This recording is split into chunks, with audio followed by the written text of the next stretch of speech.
জামালপুরের মাদারগঞ্জের চর ভাটিয়ানী এলাকার ঝিনাই নদীর আনার বাড়ির ঘাটে গোসল করতে নামে 5 শিশু। নদী তীরে বাঁধা নৌকায় উঠে খেলতে শুরু করে তারা। হঠাৎ নৌকাটি উল্টে গেলে পানিতে তলিয়ে যায় সবাই।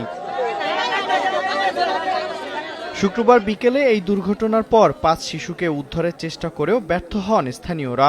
খবর পেয়ে 8 বছর বয়সী পলি আক্তার ও ছায়েবা আক্তার ও 7 বছরের আবু হাসানের লাশ উদ্ধার করে ফায়ার সার্ভিসের ডুবুরি দল। এখনও নিখোঁজ রয়েছে 13 বছর বয়সী কুলসুম ও 10 বছরের বৈশাখী। এটা খুবই দুঃখজনক। এই বাচ্চাটা আমার ভাইস্তার ঘরের নাতিন।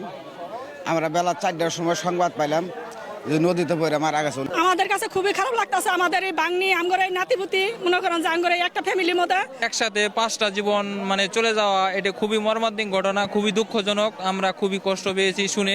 সন্তান হারিয়ে 5টি পরিবারে চলছে শোকের মাতম। এলাকাবাসীও মর্মাহত। এটা হৃদয় বিদারক ঘটনা, শুনে খুব আমরা শোকাহত। নিখোঁজ 2 শিশু সন্ধানে শনিবার আবারও উদ্ধার অভিযান শুরু করবে ফায়ার সার্ভিসের ডুবুরি দল।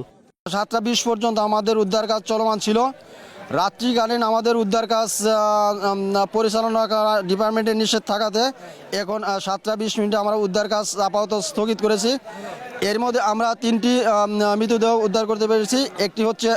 একটি ছেলে 2টি মেয়ে। আমাদের উদ্ধার কাজ আপাতত স্থগিত। আগামী দিন সকালে আমরা আবার উদ্ধার কাজ পুনরায় আরম্ভ করিব। পানিতে ডুবে শিশু মৃত্যু ঠেকাতে সচেতনতা তৈরির পরামর্শ ফায়ার সার্ভিসের।